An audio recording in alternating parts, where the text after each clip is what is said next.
Existe o mal verdadeiro. Ele vive nas sombras mais obscuras e nas línguas das pessoas comuns. Entre o mundo que nós vemos e as coisas que nós tememos, existem portas.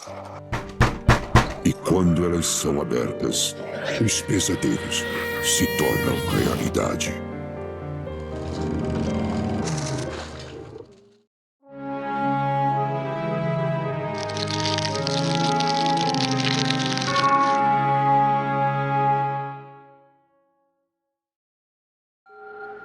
Primeiro caso: as pequenas criaturas.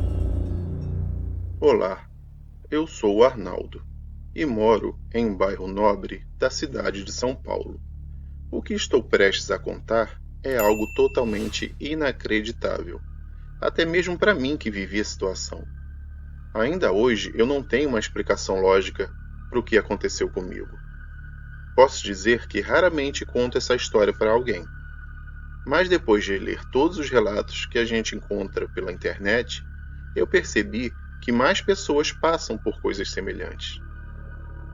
Então resolvi contar a minha história para quem se interessar. Tudo aconteceu há alguns anos. Estávamos no mês de janeiro e, como acontece com todas as crianças em idade escolar, os meus filhos estavam de férias. Minha esposa havia aproveitado essa época para tirar as férias do seu trabalho também. Dessa maneira, ela acabou levando as crianças para a nossa casa de praia. Eu era o único que não estava de férias, mas eu poderia desfrutar dos fins de semana para me encontrar com eles e curtirmos juntos o litoral. Era uma quarta-feira. A noite chegara e eu já estava em casa, tentando descansar um pouco depois de um dia de trabalho bastante corrido e cansativo. Eu estava confortavelmente sentado no sofá da sala, comendo um sanduíche acompanhado de um refrigerante, vendo um filme de comédia na televisão. Do lado de fora estava desabando uma baita chuva, com muitos trovões e ventania, tipo esses temporais de verão, que derruba árvores e alaga grande parte da cidade. De tempos em tempos, um raio caía bem perto de casa, soltando aquele trovão ensurdecedor. Ficou assim durante um bom tempo, até que, de repente, um raio caiu ainda mais próximo da minha casa. Parecia até que tinha sido ao lado, no nosso quintal. Esse relâmpago soltou um ruído tão forte e tão estrondoso que quase me deixou surdo naquele momento. E o pior aconteceu. No mesmo instante em que eu ouvi aquele barulho ensurdecedor, a energia elétrica se foi, me colocando na mais completa escuridão. Eu disse comigo mesmo: ótimo, era tudo que eu precisava, sozinho em casa, às 8h30 da noite, sem ninguém para conversar e sem televisão para assistir. Eu simplesmente continuei comendo meu sanduíche. Eu tinha decidido ir procurar velas e lanternas depois que tivesse terminado meu lanche. Um pouco antes de acabar de comer, a chuva parou, tão inesperadamente como do jeito que tinha começado. Ainda era possível ver alguns raios caindo ao longe, e a cada um que caía, iluminava, ainda que momentaneamente, o interior da casa. Quase já não se ouvia o som daqueles que fazem rasgar o céu. A casa mergulhou em um silêncio profundo e sombrio. Depois de lentamente ter finalizado meu lanche, o sono chegou, acompanhado por uma prazerosa preguiça. Assim, eu decidi não me levantar mais e ficar procurando velas e lanternas naquele instante. Resolvi que seria muito melhor me acomodar confortavelmente no sofá e ficar ali cochilando até que a luz resolvesse voltar. Dormi ali por um bom tempo, até acordar no meio da noite sentindo um vento incomum soprando no meu rosto. Eu estranhei bastante, pois eu tinha certeza de que tinha fechado todas as janelas da casa. Não poderia estar ventando dentro de casa. Eu olhei para o meu relógio de pulso e eram quase 2h da manhã. Estava com as costas completamente doloridas, tanto que eu nem conseguia me mexer direito. Percebi que a energia elétrica provavelmente demoraria para retornar e que não adiantaria muito ficar ali esperando pela sua volta, deitado de mau jeito no sofá. Decidi que era melhor ir dormir na cama. Contudo, fui ver de onde estava vindo o vento. Talvez a ventania, que acompanhou o temporal, tivesse aberto ou quebrado alguma janela. Acabei encontrando a janela da cozinha aberta. Eu achei estranho, pois é uma janela difícil de abrir e ela vive emperrada. Além disso, eu me lembrava de tê-la fechado quando começou a chover. Mas como é uma dessas janelas basculantes de cozinha, que não dá para ninguém passar, eu não me preocupei com aquilo. Só a fechei bem, outra vez, e resolvi dormir tranquilamente na minha cama. Entretanto, no instante em que eu entrei na sala, eu ouvi um barulho inexplicável vindo do andar de cima, onde ficavam os 2 quartos da casa. Parecia que alguma coisa pequena havia caído no chão. Seguindo uma explicação lógica, eu concluí que provavelmente devia ter sido mais alguma janela aberta e que o vento tinha derrubado algum objeto. Mal sabia eu que eu não ouviria apenas aquele som, pois logo após escutá-lo, eu ouvi também algo que gelou a minha alma instantaneamente. Eram passinhos de crianças correndo. Fiquei o mais quieto possível, tentando ouvir algum outro barulho, mas não ouvi mais nada. Os passinhos acelerados tinham parado. Eu tentei me acalmar, dizendo para mim mesmo que talvez fosse um gato que poderia ter entrado pela janela da cozinha ou alguma outra abertura lá em cima que tivesse sido destrancada. Depois de um tempo, sem ouvir absolutamente nada, eu continuei andando com muito cuidado, em cada passo dado, na direção da escada. Mas antes de chegar lá, eu ouvi de novo aqueles passinhos. E dessa vez, eu sabia que não era um gato, pois era um som muito diferente de tudo que eu já tinha ouvido na vida. Além de saber que nenhum animal, principalmente os felinos, andariam daquele jeito. Eu fui até um interruptor da parede a fim de acioná-lo para ver se a luz já tinha voltado, mas nada. Ainda estava sem energia alguma. Eu fiquei parado novamente, mas não ouvi som nenhum de novo. Estava tudo completamente silencioso. Fui até a escada e comecei a subir cada degrau bem devagar, para manter a quietude.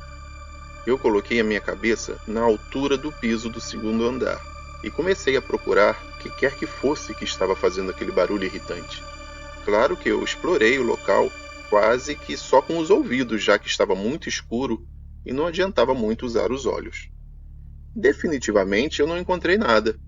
Eu estava subindo bem devagar para o 2º andar, prestando bastante atenção e com a audição bem focada. Mesmo sem que eu pudesse enxergar muito pela falta de luminosidade, eu ainda tentava olhar cada canto escuro para ver se via algo ou alguma coisa fora do normal.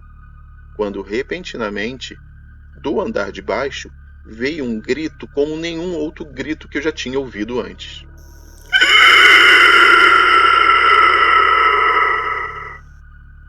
Aquele som parecia um trem freando.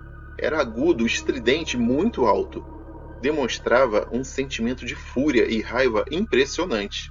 Quando eu ouvi aquilo, o meu coração quase passou pela minha garganta e pulou pela minha boca. Eu saí correndo o mais rápido que eu podia para o meu quarto.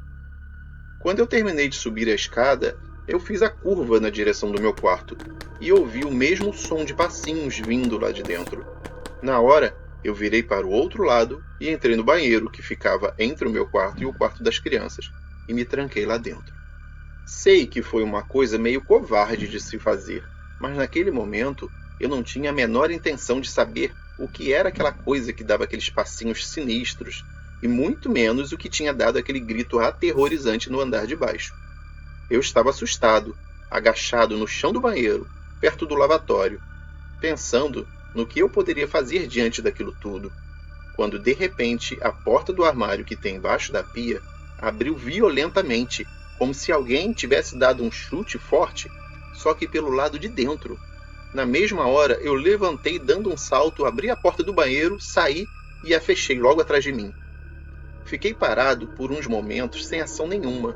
Eu só queria pensar em um lugar onde eu poderia correr e me esconder. Eu ainda podia ouvir o barulho vindo de dentro do banheiro. Um som que soava como se alguma coisa ficasse pulando no interior da pia. Eu agora estava completamente apavorado. Decidi que não ficaria nem mais um minuto dentro daquela casa enquanto não houvesse luz nela. Então pensei em descer as escadas, correndo, sair de casa, ir para o meu carro que ficava lá na garagem e me trancar lá dentro. Assim, eu sairia de casa e só voltaria com a luz do dia. Esse era um bom plano, que infelizmente eu não pude executar. Quando eu pisei no primeiro degrau da escada, já pronto para descer, eu vi uma coisa parada lá embaixo, ao pé dela. Como tinha pouquíssima luz vinda do lado de fora, luz proporcionada por alguns relâmpagos que ainda caíam ao longe, não dava para ver direito o que era. Só dava para ver que tinha algo ali, parado e de pé. De repente, nesse exato momento, a energia ameaçou voltar. As lâmpadas acenderam por um tempo que durou mais ou menos uns 2 ou 3 segundos, antes da energia elétrica ir embora novamente. Nesses 3 segundos, deu para ver um pouco o que era aquilo, ou o que parecia ser. Era uma espécie de homenzinho muito magro, bem pequenininho, com a pele bastante avermelhada. Ele vestia uma roupa cinza estranha, meio suja e bem esfarrapada. Tinha cabelos pretos, meio longos e completamente embaraçados. Não parecia ter mais do que 50 centímetros de altura.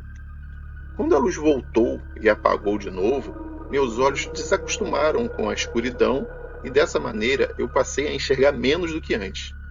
Agora mesmo é que eu não conseguia ver mais nada.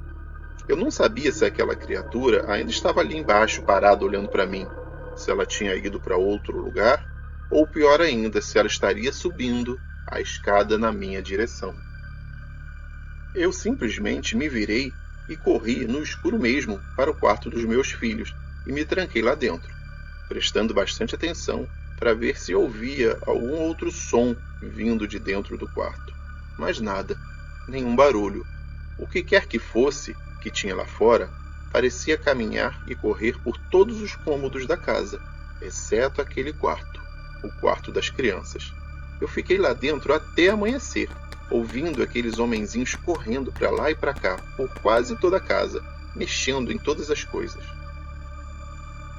Quando o sol começou a aparecer e a sua luz entrar pelas janelas, a casa ficou em silêncio novamente. Apesar disso, eu esperei ficar um pouco mais claro antes de sair do quarto onde eu estava. Quando eu saí, eu comecei a fazer uma ronda pela casa, procurando por qualquer sinal de que eles ainda estivessem lá. O mais interessante é que eu não encontrei nada fora do lugar, nem nenhum sinal de que eles tivessem passado por lá. Eu fui até a cozinha e a janela estava aberta de novo. É provável que eles, que eram bem pequenos, tenham entrado por ali e depois tenham aberto a janela novamente para poder sair. Mais tarde, quando eu voltei do trabalho, eu procurei a casa inteira e não encontrei nada de anormal. Antes de ir dormir, eu fui ter certeza de que todas as janelas estavam bem fechadas. Não sei quem eram, nem de onde vieram, ou o que queriam na minha casa. Eu só sei que eu nunca mais vi aqueles homenzinhos estranhos e espero nunca mais dar de cara com eles outra vez.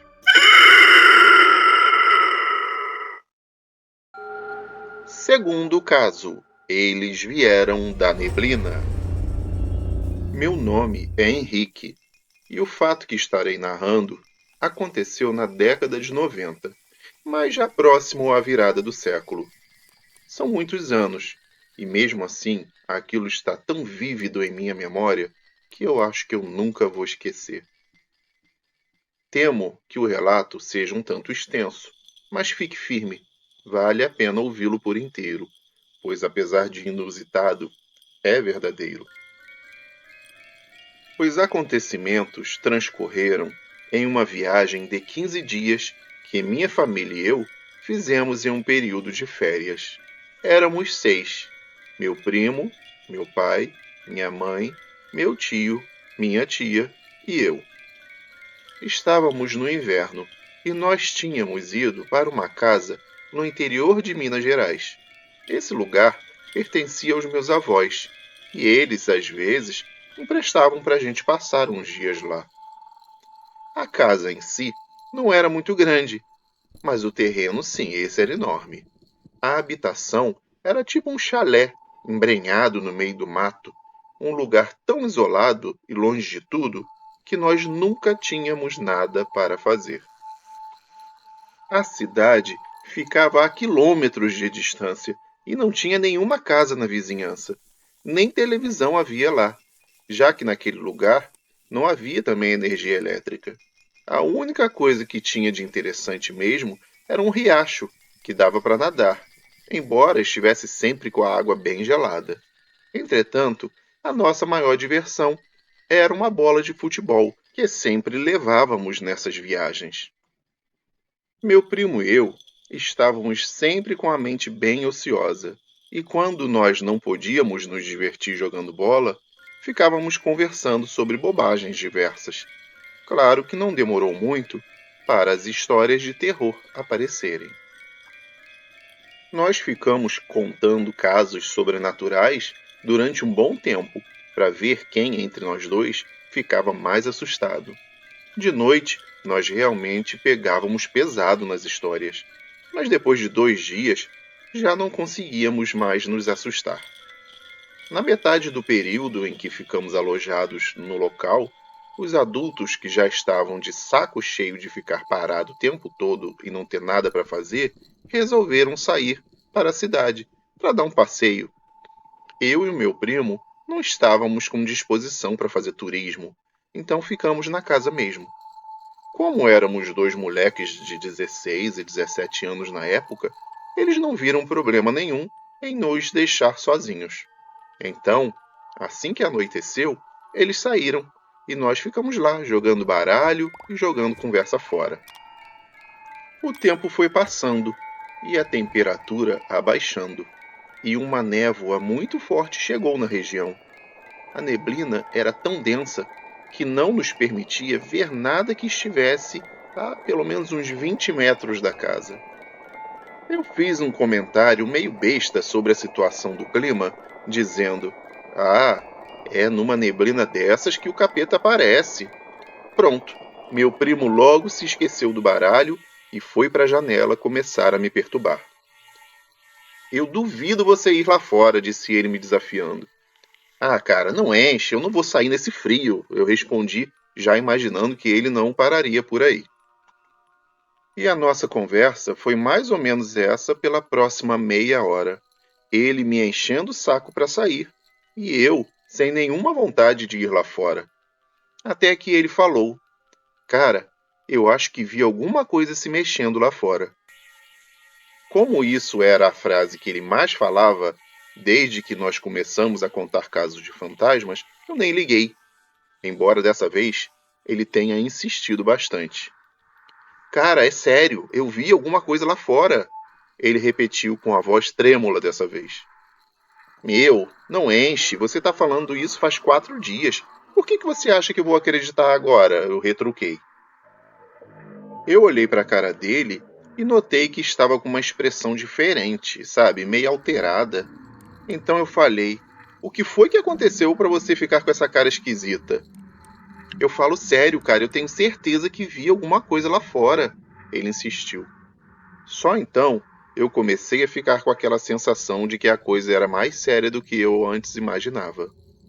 Após essa constatação, minha reação imediata foi sair correndo por toda a casa, fechando e trancando portas e janelas que estavam abertas. No momento em que eu trancava a porta da cozinha, meu primo gritou, dizendo que tinha visto algo estranho novamente. Eu corri, o mais rápido que pude, e fui até a janela para tentar ver alguma coisa também. A essa altura, o meu primo já estava muito assustado. Ele me explicou que tinha observado coisas estranhas acontecendo lá fora. Pelo menos umas 4 vezes. Ele ficava apontando para o local onde tinha visto. O problema é que não dava para ver quase nada por causa da neblina, e a única luz que poderia ter lá fora era um lampião na varanda que estava apagado.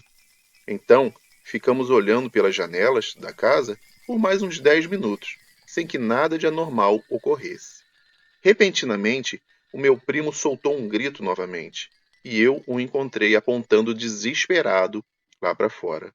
Ali! Ali! Eu estou vendo agora!" Olha lá! Ele continuava gritando. Quando eu olhei para o local que ele indicava, eu vi apenas a nossa velha bola de futebol. Seu besta, aquilo é a bola! Eu sei que é a bola, mas ela não estava lá. Ela veio rolando, atravessando a neblina e parou ali.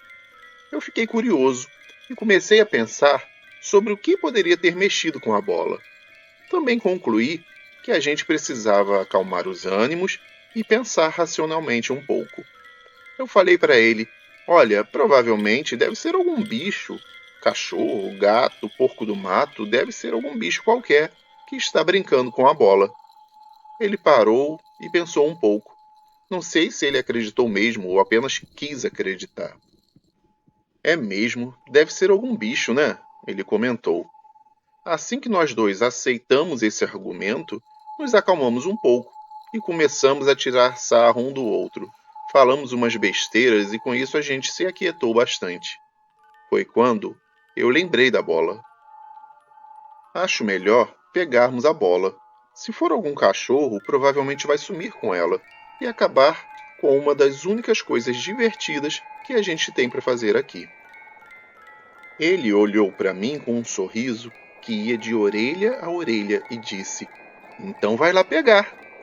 Eu olhei para ele, olhei para a bola, olhei para ele de novo e olhei para a bola sozinha lá fora novamente. Olhei pela janela e não vi nada. Eu vou. Você que é um bunda mole, pode ficar aí, choramingando na janela. Então eu abri a porta e saí. A bola devia estar a uns 20 metros de distância. Fui andando até ela, olhando para os lados, prestando atenção em tudo que havia ao meu redor. De repente, senti um frio na espinha. Eu cheguei até a bola, a peguei, e quando ia voltar, eu ouvi uma espécie de chiado. Quando eu olhei na direção do barulho, eu vi uma coisa que parecia estar abaixada, de 4 patas. Que gato desgraçado, eu disse, vai assustar a tua avó. Quando eu ia voltar para casa, aquela coisa se levantou e ficou em pé, nas 2 patas de trás. Olhou para mim, se curvou como se fosse pular e me atacar. O bicho então soltou um gemido muito estranho. Eu arremessei a bola com toda a força na direção dele e saí correndo o mais rápido que eu pude para dentro da casa. Comecei a ouvir aquilo correndo atrás de mim. Na metade do caminho, eu notei que tinha mais 2 vindo pelos lados. Eu entrei correndo na casa sem olhar para trás e bati a porta com toda a força.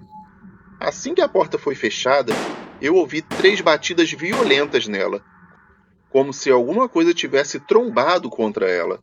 Enquanto isso, o meu primo observava tudo pela janela. Eu tranquei bem a porta e fui para o outro canto da sala. Eu olhei para o meu primo e perguntei o que ele tinha visto. Sei lá, cara, você se jogou para dentro e eu olhei para você. Não vi o que foi que bateu na porta. O que aconteceu? Ele me indagou. Enquanto eu estava respondendo, ele resolveu dar outra olhada pela janela.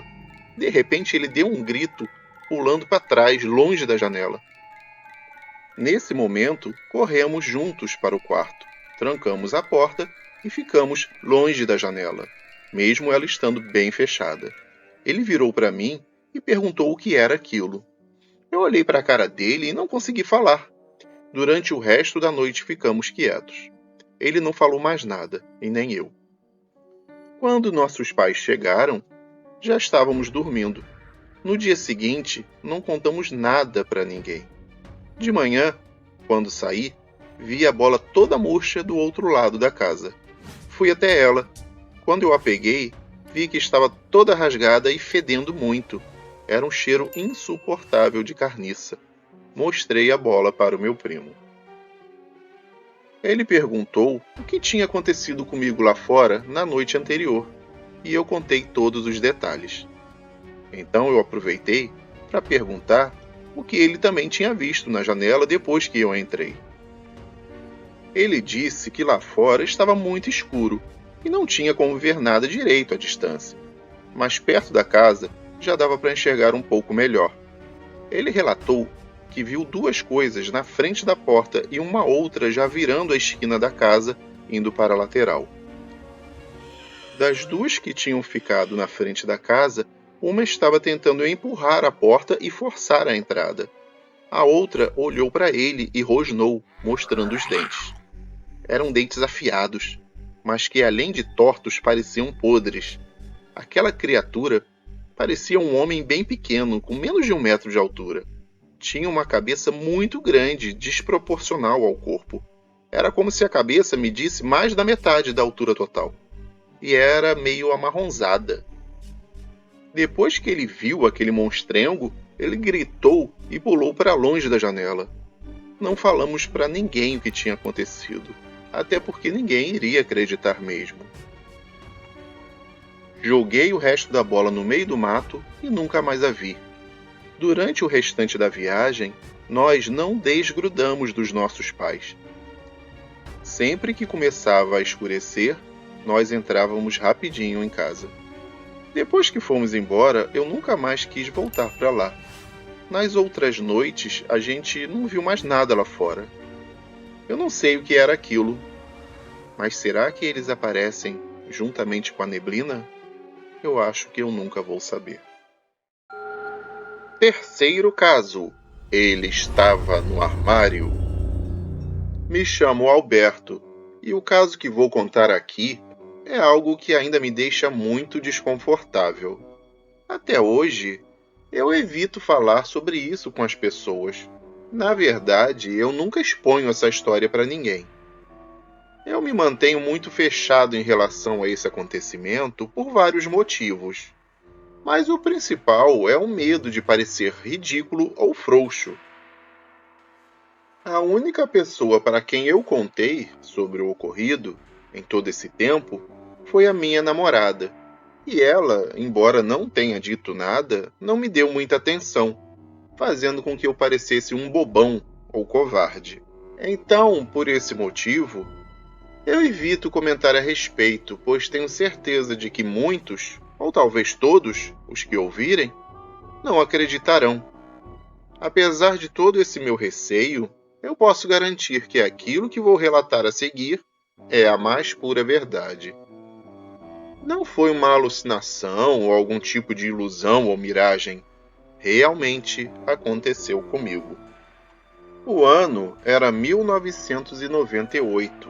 Estávamos bem perto do fim do ano, sendo, portanto, verão. E dessa forma, fazia muito calor no Rio de Janeiro. Como lá em casa estávamos todos de férias, minha mãe teve a ideia de alugar uma casa de praia por temporada, na região dos Lagos, local muito procurado aqui no estado para se passar as férias, feriados e datas assim. Ela alugou um imóvel bem perto de uma das melhores praias da região. Eu estava todo feliz com a novidade. Eu tinha meus 12 anos naquela época e sempre adorei praia, sol, areia e calor. Então fomos para lá. Minha mãe, minha irmã, minha avó, 2 tios meus e eu.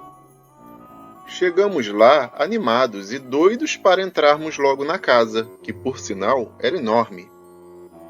Quando eu vi o tamanho da casa, fiquei ainda mais empolgado e fui logo colocar as minhas coisas no quarto. Sendo que a minha avó foi junto, pois eu iria dividir o quarto com ela. A casa tinha 3 quartos, então a divisão foi assim: um quarto para mim e minha avó, um quarto para minha mãe e minha irmã, e o último quarto para os meus 2 tios. No quarto onde eu fiquei, haviam 2 camas de solteiro, com um bom espaço entre elas. E um grande armário embutido na parede, próximo a uma das camas. Acabamos de arrumar as nossas roupas bem rápido e fomos direto para a praia, com aquela ansiedade toda. Chegando lá, eu me lembrei da minha bola de futebol que eu havia esquecido na casa. Eu gostava muito de brincar com ela na areia, com a minha irmã e os meus tios também.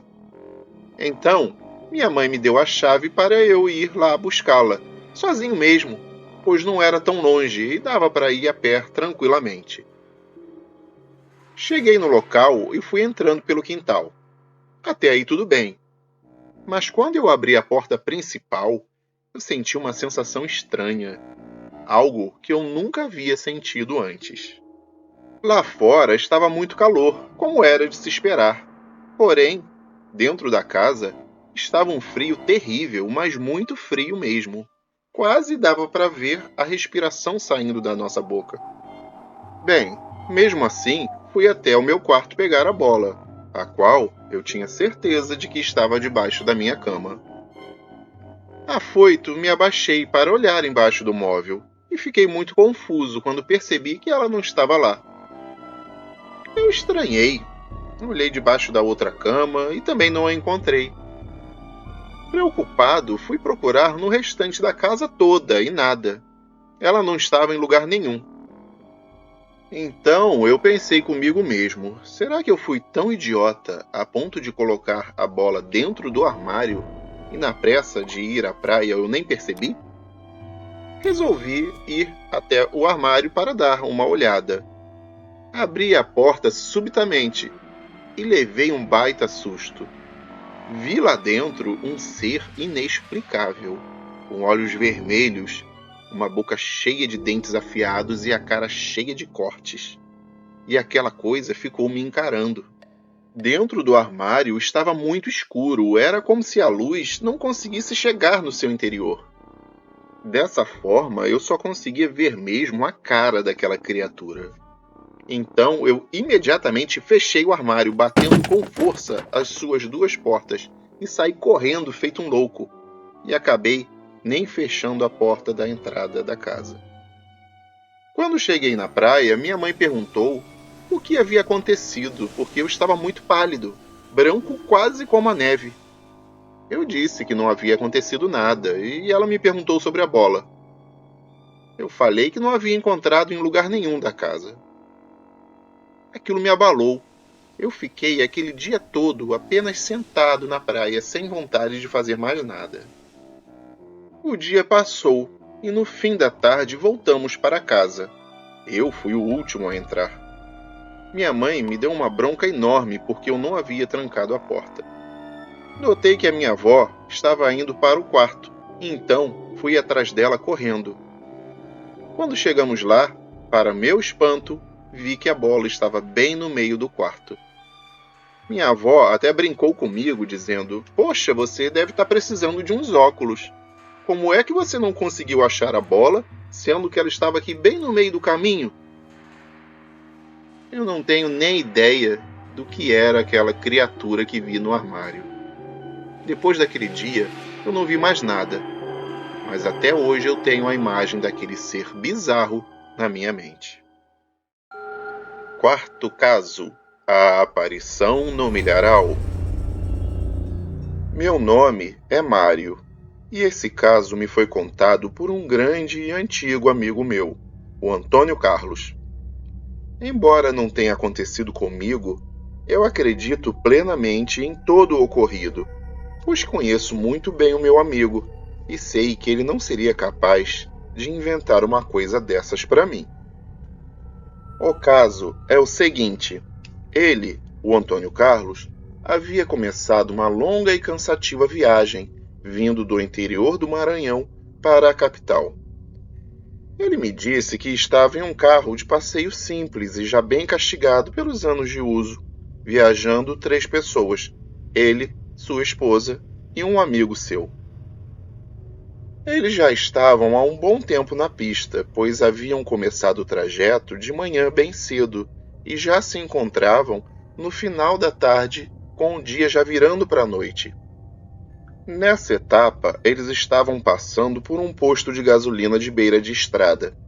Era um desses postos que até parecem abandonados de tão sujo e empoeirados que são.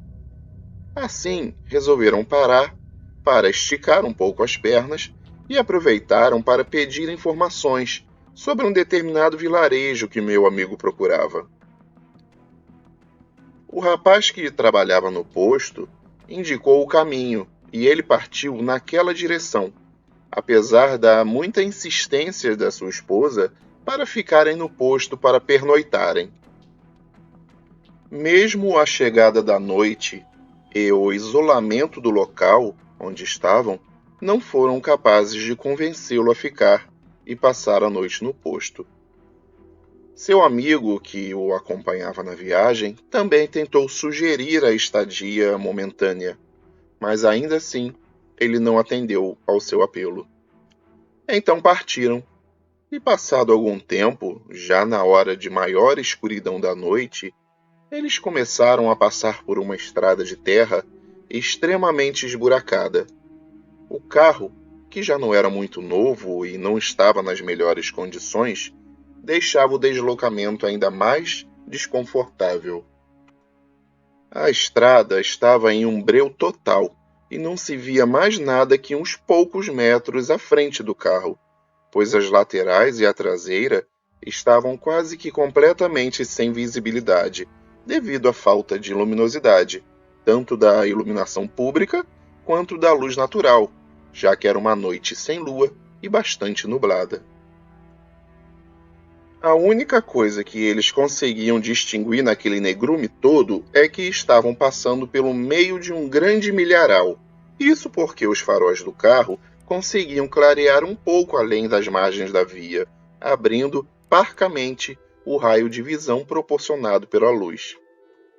Então, depois de um certo tempo, em um determinado ponto da estrada, o carro começou a falhar e, não respondendo mais aos comandos, acabou morrendo. Mesmo depois de um tempo de descanso e várias tentativas, o motor não ligava de jeito nenhum.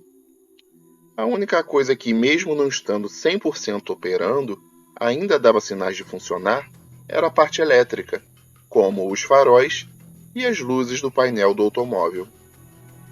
Eles já estavam desanimados com o carro, pensando se era melhor esperar ali até que algum outro motorista passasse ou se deveriam seguir caminhando até achar algum sinal de civilização com um reboque e um mecânico que pudesse ajudá-los. Foi exatamente quando estavam tentando resolver esse dilema que, de repente, eles ouviram do lado de fora do carro um som estranho, tipo um zumbido, como se fosse um aparelho de barbear, só que mais alto e mais agudo. Esse som também lembrava o ruído que um enxame de abelhas faz quando está atacando um inimigo. Só que, no caso, ali não havia abelhas, e eles nem estavam em um tipo de plantação que pudesse atraí-las, como de árvores frutíferas ou de flores. Obviamente, eles começaram a olhar procurando o que poderia estar fazendo aquele barulho. Andaram em toda a volta do carro, um pouco mais à frente do mesmo e nada. Foi quando eles encontraram algo se mexendo no milharal à margem esquerda da estrada. Para surpresa de todos, foi naquele mesmo instante que aquele zunido que já estava ficando insuportável parou, deixando tudo no mais profundo silêncio.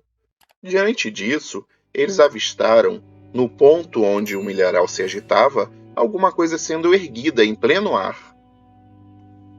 Era um ser de mais ou menos 2 metros de altura, com a cabeça semelhante à de uma esfinge do Antigo Egito, com um corpo reluzente como se fosse de ouro. Quando ele estava a uns 4 metros de altura, viram que tinha o formato de um corpo quase normal, porém com braços e pernas mais longas, e com um rosto realmente parecido com o de uma esfinge. E aquilo começou a sobrevoar, em pé mesmo, pairando sobre um milharal. Esse ser se deslocou e parou bem em frente ao carro, a poucos metros deles, e nesse momento todos já estavam tremendo, tentando inutilmente ligar o carro e, ao mesmo tempo, petrificados diante daquela imagem extraordinária. O ser virou o rosto em suas direções, deu uma encarada bem carrancuda, como se não estivesse gostando da presença deles ali, e depois virou-se para outra direção e saiu em alta velocidade pelo milharal, reproduzindo novamente aquele chiado, que dessa vez foi desaparecendo junto com ele. Quando a coisa saiu, imediatamente tudo que estava com defeito no carro começou a funcionar, e eles saíram dali em disparada, mesmo em meio aos desagradáveis buracos da estrada. Estragaram grande parte da suspensão e dos amortecedores do veículo, mas conseguiram sair dali rapidamente. Chegando na cidade mais próxima, já amanhecendo, eles comentaram sobre o evento ocorrido com algumas pessoas que moravam lá, descrevendo detalhadamente tudo o que tinham visto e ouvido, por mais loucura que parecesse. Os habitantes disseram a eles que nunca tinham visto uma figura como aquela por lá, mas que aquele trecho da estrada tinha um índice muito grande de desaparecimentos de pessoas, as quais nunca mais eram encontradas, e ninguém sabia o que provocava essas ocorrências estranhas. Depois do acontecido, ele ficou traumatizado e evita a todo custo viajar durante a noite, seja para onde for. Quinto caso: o som dos cascos. Olá, eu me chamo Cristiane e moro no interior do estado de São Paulo. O caso que irei apresentar aconteceu na minha família há algumas décadas. A história foi passando de geração em geração e, por isso, talvez alguns detalhes tenham se perdido no tempo. Mas o importante é que o âmago do fato ocorrido continua intacto. Entre os meus parentes, sempre aconteceram coisas estranhas, que podemos sim chamar de sobrenaturais. Porém, o relato de família que mais me aterrorizou durante toda a minha vida foi este que narro a seguir, que me foi contado pela primeira vez por minha saudosa tia-avó, a quem eu chamarei de Maria. Essa história tem o aspecto de uma lenda mitológica, e eu admito que ela é realmente bem difícil de acreditar. Entretanto, todas as pessoas da minha família juram de pés juntos que ela é totalmente verídica e que, de fato, ocorreu do modo exato que eu estarei contando aqui. Lembro-me de ouvi-la pela primeira vez da boca da minha tia-avó, quando eu era criança, e nessa oportunidade ela estava acompanhada de outra testemunha do evento. Depois de um bom tempo, eu pedi novamente para que ambas me relatassem, mas dessa vez separadamente, ou seja, cada uma em uma ocasião diferente. Eu notei que ambas contaram exatamente da mesma forma que na vez anterior, e sem contradições. Assim, eu consegui guardar bem na memória a maioria dos detalhes, e além disso, repetindo o relato, elas contribuíram ainda mais com a autenticidade do episódio. A outra testemunha era uma prima da minha tia-avó. Uma prima que, apesar de morar longe, era bem próxima a ela, e às vezes ia passar alguns dias na sua residência. Eu a chamarei de Marlene. Ela nem gostava de tocar nesse assunto, mas com muita insistência me falou sobre o acontecimento ainda com os olhos cheios de lágrimas. Enfim, era notório que Marlene ficava pouco à vontade com o evento e só falava mesmo se a gente insistisse bastante. Bom, então vamos lá. Minha tia-avó contava que sua prima morava numa cidade bem próxima à fronteira com o Paraná, nas proximidades de uma antiga estação ferroviária. Então, vira e mexe, ela pegava o trem e vinha passar alguns dias ou até semanas com ela, para que pudessem conversar à vontade, sair e fazer compras pela cidade. Atualmente, as estradas e ruas estão repletas de tráfego 24 horas por dia, devido ao aumento da população, dos comércios, das indústrias, enfim, né? Essa é a modernização. Mas naquela época, lá pela década de 60, era bem mais tranquilo e deserto à noite. Apesar do movimento da linha férrea, que quase nunca parava, bem ao contrário de hoje, que está faltando muito pouco para ela ficar completamente desativada, infelizmente. A Marlene, portanto, sempre esteve acostumada com os barulhos das locomotivas, já que morava bem perto de uma estação de trem. Dessa forma, quando ela passava uns dias com a minha tia-avó, nunca tinha problemas para dormir, qualquer que fosse o som que fizessem nas ruas. Apesar disso, Para a surpresa da minha tia-avó, ela começou a acordar certas noites da semana, sempre por volta das 2 da madrugada, dizendo que havia escutado um ruído que não a deixava dormir em paz. Era como o ruído de um cavalo que galopava e relinchava bem debaixo da janela do quarto onde ela costumava ficar instalada. Muito intrigada, minha tia-avó, que nessa época já era casada, começou a acordar o marido, perguntando se ele também ouvia esse cavalo. E ele sempre falava para ela voltar a dormir, porque deveria ser só um sonho doido da sua prima. O que era de se estranhar é que a Marlene sempre foi metida valentona e dizia que nunca tinha medo de nada. Porém, aquele som a incomodava muito. Como ela mesma dizia, tinha algo de estranho naquele cavalgar. Ele não era normal. Como isso não acontecia em todas as noites, a minha tia-avó resolveu deixar para lá e não se incomodar mais. Até que chegou a época da quaresma e o tal cavalo começou a acordar sua prima todas as noites, naquele mesmo horário, 2 horas da manhã. Com isso, ela passou a acordar também, para fazer companhia à sua prima, que sentia muito medo. Foi dessa forma que ela também começou a ouvir aquele estranho galope todas as noites, da mesma forma que a sua prima, dando-lhe calafrios e uma estranha sensação de pavor. E como sempre, o seu marido nunca ouvia aquele som, a não ser na última vez que aquilo aconteceu. Naquela madrugada, pelas palavras dela, seu marido acordou com o barulho do cavalgar misterioso. Muito arrepiado e tremendo bastante, falou: "Reze, Maria, reze, Marlene, rezem com muita fé, porque isso não é deste mundo." Aproveito este momento para afirmar que meu saudoso tio Francisco era uma pessoa de muita honra e moral, um homem de muita fé e espiritualidade, sendo, logicamente, muito bem esclarecido. Eu acho que ele não ouvia antes porque o tal evento não era para ele presenciar, e sim para as 2 mulheres, que por alguma razão precisavam ser postas à prova. Agora, com o alerta do marido, minha tia-avó Maria ficou atiçada pela curiosidade de ver esse tal cavalo, apesar de faltar-lhe o principal requisito para tal, a coragem, para simplesmente abrir a janela do quarto e olhar para a rua e ver o que galopava em frente à sua casa. Ela então combinou com a prima de ficarem acordadas e juntas um pouco antes das 2 da madrugada, a fim de resolverem essa questão sobre o que se passava todas as noites.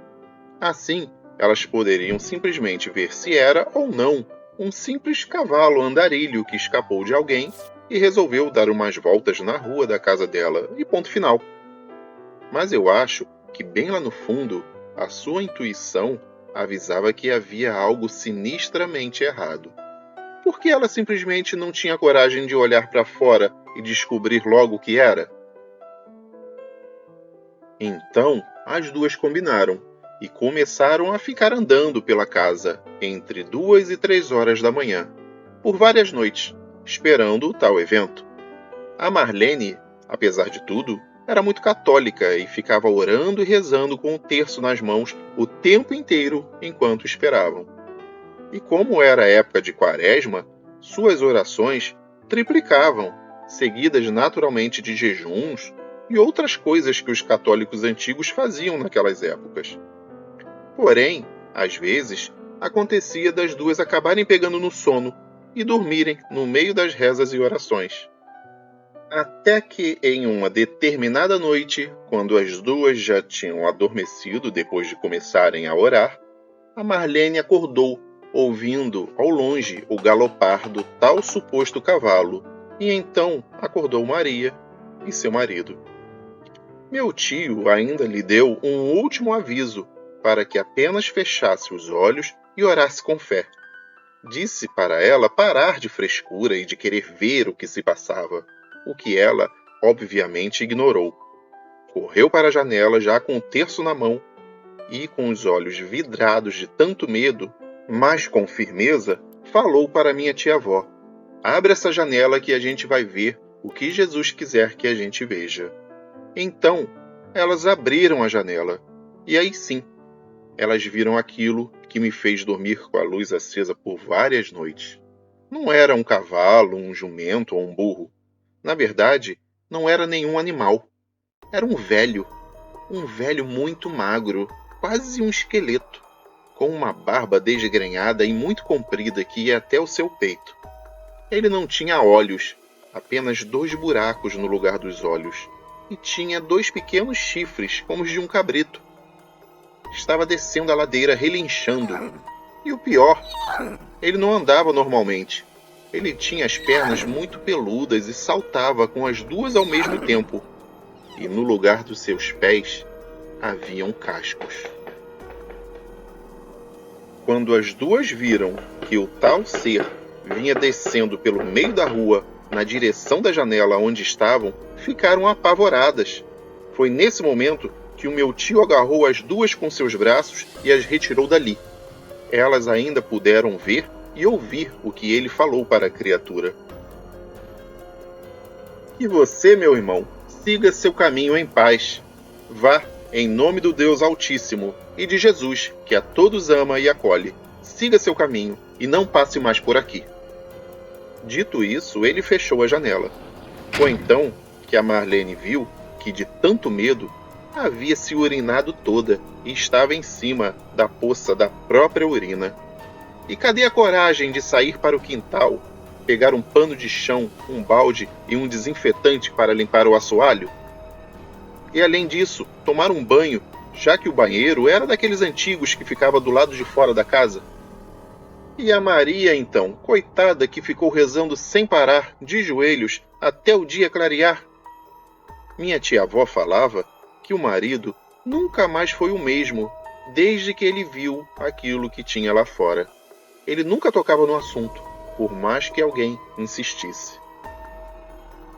Não se sabe ao certo o que teria acontecido naquele dia, ao ouvir os gritos dela, se ele não tivesse corrido e, no reflexo, tirado as 2 da janela. A sorte é que ele foi muito ligeiro na hora, e vendo que as 2 estavam sofrendo um perrengue, conseguiu acudir a mulher e a tonta da sua prima.